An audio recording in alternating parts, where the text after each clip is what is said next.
Hey, we have here today a really interesting integral. This one comes from the UNSW Integration Bee 2021, problem number 6. We have the integral from 0 to pi over 2, natural log secant x minus 1 plus natural log secant x plus 1 dx. Okay, and you'll notice that we could split this into two integrals, right? We're adding two things, so we could try to handle these separately, but I think that's going to be messy. I'm going to try something different. I think what I want to do here is I want to use the property of logarithms, and we can multiply what's inside here together. So let's rewrite this. We're going to have secant times secant is a secant squared x. And then we can distribute the inner term as minus secant x plus secant x, but those terms are going to cancel, and we're just going to have a minus 1 here dx. And then we have this well-known identity over here on the right, tan squared x plus 1 equals secant squared x. If we subtract a 1 on both sides, we have secant squared minus 1, what we have right here.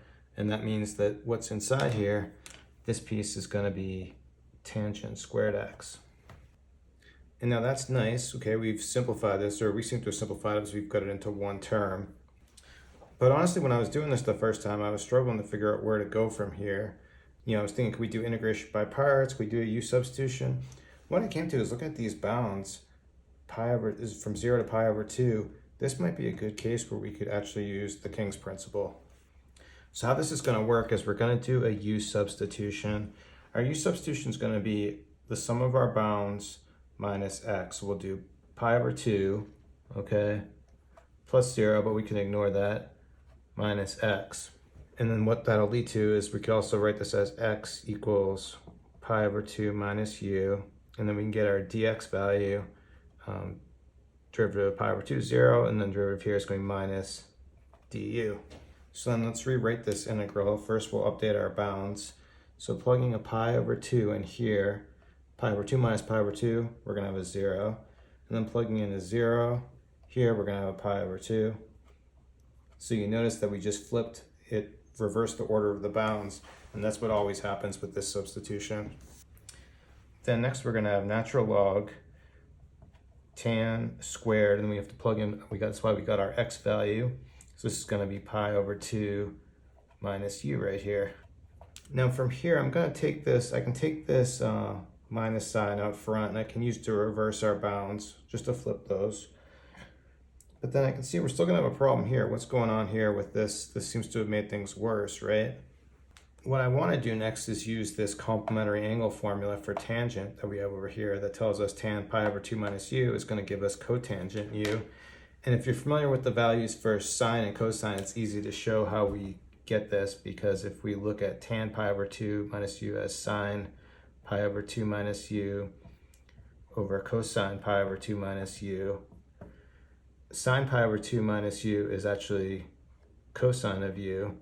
And then cosine pi over 2 minus u is sine u, but that's just cotangent u, so that's how we get that value. So continuing here, what we'll do is we'll rewrite this. But like I said, we'll use the minus to flip our bounds here. So we're gonna have, this is gonna be going back to pi over 2 to 0, just the way we had it over here. Natural log, but now what we're gonna have inside is gonna be cotangent squared of u du.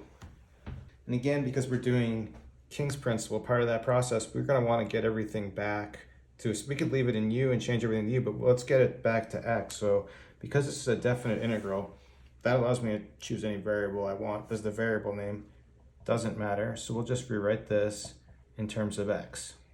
Okay, now from here, what I'm going to do is, let's go back. We'll call our original integral I, okay? But now these are all just normal, these are all equivalent, so this is I and this is I, and that means this here is I.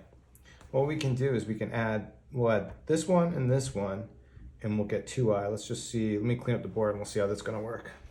Okay, so all I've done here is I took that our last result that we had, and I added it to this earlier integral. You'll notice I dropped the integral sign here, right? Because that's why we got the same variable name, we got everything in x. So if everything's in x and we have the same bounds, then we can drop the integral and we can combine this into one integral.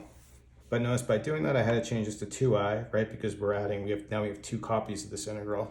Okay, and then we're getting close, but then what's the next step to finish this off? Well, we'll do basically what we did in the beginning. Remember, we had this addition and we multiplied what's inside together. So we'll use that same property again to rewrite this and multiply these.